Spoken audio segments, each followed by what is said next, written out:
Hello बच्चों, स्वागत है आप सबका आपके अपने यूट्यूब चैनल मैथ टॉपर्स अड्डा में। इस वीडियो में हम दो बिंदुओं के बीच की दूरी को निकालना सीखेंगे कि उनके बीच की दूरी हम कैसे निकालते हैं। तो हमने इसमें कुल दो क्वेश्चन लिए। जो फर्स्ट क्वेश्चन है वो नंबर्स के रूप में लिखा हुआ है जो आप देख रहे हैं, और सेकंड क्वेश्चन है ए और बी के रूप में लिखा हुआ है। यहाँ पे हमें इन दोनों के बीच की दूरी ज्ञात करनी है और यहाँ पे इन दोनों के बीच की दूरी ज्ञात करनी है। इस क्वेश्चन को तो बच्चे आसानी से हल कर लेते हैं, लेकिन इस क्वेश्चन में उन्हें थोड़ी प्रॉब्लम होती है, इसलिए मैंने इस रूप में क्वेश्चन लिया हुआ है। जब नंबर ना दे के यहाँ पे ए बी सी लिखा होता है तो बच्चों से सॉल्व करने में थोड़ा मुश्किल होती है, तो इसीलिए मैंने ये क्वेश्चन लिया हुआ है। तो चलिए देखते हैं कि दो बिंदुओं के बीच की दूरी हम कैसे निकालते हैं। सबसे पहले हम फर्स्ट क्वेश्चन लेंगे। देखिए हमें फर्स्ट क्वेश्चन क्या दिया गया है, 2,3। ये हमारे पास एक बिंदु है, दूसरा बिंदु है 4,1। तो हमें इन दोनों बिंदुओं के बीच की दूरी निकालनी है। अब थोड़ा इसे समझ लीजिए कि ये कैसे लिखे होंगे। देखिए एक लाइन है, ये एक रेखाखंड है, यहाँ पे एक बिंदु ये होगा 2,3 और दूसरा ये होगा 4,1। ठीक है, यही वाले बिंदु हमने यहाँ पे लिखे हुए हैं। अब हमें ये बताना है कि यहाँ से यहाँ तक की इन दोनों के बीच की दूरी कितनी है, यही क्वेश्चन में हमें पूछा गया है। तो इसका एक फार्मूला होता है, उसी का हम यूज़ करेंगे और इन दोनों के बीच की दूरी निकालेंगे। देखिए जो हमारा फर्स्ट वाला होता है इसे हम x बोलते हैं, ये y है, ये x है, ये y है। क्योंकि यहाँ पे दो बिंदु दिए गए हैं तो इसे हम लिखेंगे यहाँ पे, ये हमारा x1 हो जाएगा, ये y1, और ये हमारा x2 हो जाएगा और ये हमारा y2 हो जाएगा। ठीक है, इसे हम भुज बोलते हैं, इसे हम कोटि बोलते हैं, जिसे हिंदी में बोला जाता है। कभी कभी एक नंबर का पूछ लिया जाता है कि भुज और कोटि क्या होता है, तो इसे भुज बोलते हैं, इसे कोटि बोलते हैं। तो देखिए इन दोनों बिंदुओं के बीच की दूरी का फार्मूला क्या होता है, d बराबर, बीच की दूरी का फार्मूला होता है d बराबर अंडर रूट में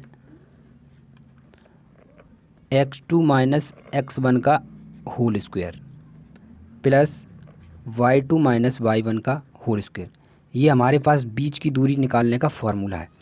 इसी फार्मूले में हम इस यहाँ पे इन बिंदुओं को रखेंगे और इसे सॉल्व करने पर आपके दो बिंदुओं के बीच की दूरी आ जाएगी। तो चलिए रखते हैं। देखिए सबसे पहले लिखेंगे x2 कितना है, x2 आपका 4 है तो आपने 4 रख लिया, माइनस लगाइए, माइनस रखा। x1 कितना दे रखा है, x1 2 दे रखा है तो 2 को रखिए, 2 रखिए और होल स्क्वायर करिए, प्लस y2 कितना है, y2 1 है, माइनस y1 कितना है, y1 3 है, इसका होल स्क्वायर करिए। अब इसे आपको सॉल्व करना है। 4 में से 2 गया तो ये आपका आया 2 का स्क्वायर। 3 में से जब 1 को हम घटाएंगे तो ये बचेगा आपका माइनस का 2 और उसका होल स्क्वायर। अब इसे सॉल्व कर लीजिए आप। 2 का स्क्वायर कितना हो गया 4, और इस माइनस 2 का स्क्वायर भी 4 होगा, तो ये आपका आया अंडर रूट में 8। 4 और 4 8। अब यहाँ पे अगर ऐसे से भी लिख सकते हैं 8 को, 2 गुणा 2 गुणा 2। ठीक है, यहाँ पे ये देखिए एक पेयर बन रहा है तो ये अंडर रूट से बाहर आ जाएगा, तो ये बाहर आ गया 2 और ये वाला 2 अंदर ही रहा। तो इस दोनों बिंदुओं के बीच की दूरी आई 2√2, और यहाँ पे लिख देंगे मात्रक। ऐसे ऐसे ही हम दो बिंदुओं के बीच की दूरी निकालते हैं। अब आइए अब देख लेते हैं हम अपना सेकंड क्वेश्चन। इम्पॉर्टेंट क्वेश्चन है ये।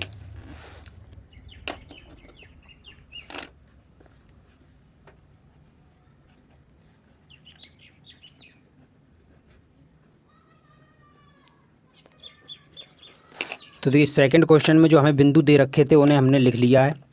देखिए यहाँ पे इसमें ये क्या है, ये x1 है, ये y1 है, ये हो गया x1, ये y1, ये हो गया x2 और ये हो गया y2। ठीक है, अब दो बिंदुओं के बीच की दूरी का फार्मूला लगा दीजिए। हमें पता है क्या होता है, d बराबर अंडर रूट में x2 माइनस x1 का whole square plus y2 minus y1 का होल स्क्वायर। ये हमारे पास फार्मूला आता है। अब ये बिंदु इसी में रख दीजिए। देखिए x2 क्या है, x2 अगर देखें तो माइनस का a है तो आपने माइनस a रखा। x1 क्या है, a है तो हमने a रखा और उस पूरे का होल स्क्वायर कर दिया। ठीक है, प्लस y2 क्या है, y2 देखिए माइनस का b है तो हमने यहाँ माइनस का b रखा। माइनस y1 क्या है, y1 b है तो हमने b रखा और पूरे का होल स्क्वायर कर दिया। अब इसे सॉल्व करिए। देखिए माइनस का ये दोनों माइनस के नंबर हैं, मतलब माइनस तो माइनस का 2a हो जाएगा और उसका स्क्वायर, प्लस माइनस का भी माइनस का 2b और उसका स्क्वायर। अब इसे सॉल्व कर दीजिए। 2a का होल स्क्वायर, 2 का स्क्वायर हो गया 4 और 1 का a स्क्वायर। ऐसे इधर भी ये माइनस प्लस हो जाएगा क्योंकि ऊपर स्क्वायर लगा। 2 का स्क्वायर 4 और b का b स्क्वायर। अब इसे हम थोड़ा और सॉल्व कर सकते हैं। देखिए यहाँ से 4 कॉमन आ रहा है तो हमने 4 कॉमन लिया, अंदर क्या बचा a square plus b square. अब इस 4 में से √4 लिखा हुआ तो इससे बाहर क्या आएगा, 2 बाहर आ जाएगा और ये बचेगा आपका अंडर रूट में a square plus b square मात्रक। यही आपका आंसर है। तो ऐसे हम निकालते हैं दो बिंदुओं के बीच की दूरी। तो मैं समझता हूँ आप इस वीडियो से दो बिंदुओं के बीच की दूरी को निकालना सीख गए होंगे। ऐसे ही वीडियो के लिए चैनल को सब्सक्राइब करें, वीडियो को लाइक करें और शेयर करें। मिलते हैं नेक्स्ट वीडियो में एक और नए टॉपिक के साथ। तब तक के लिए जय हिंद।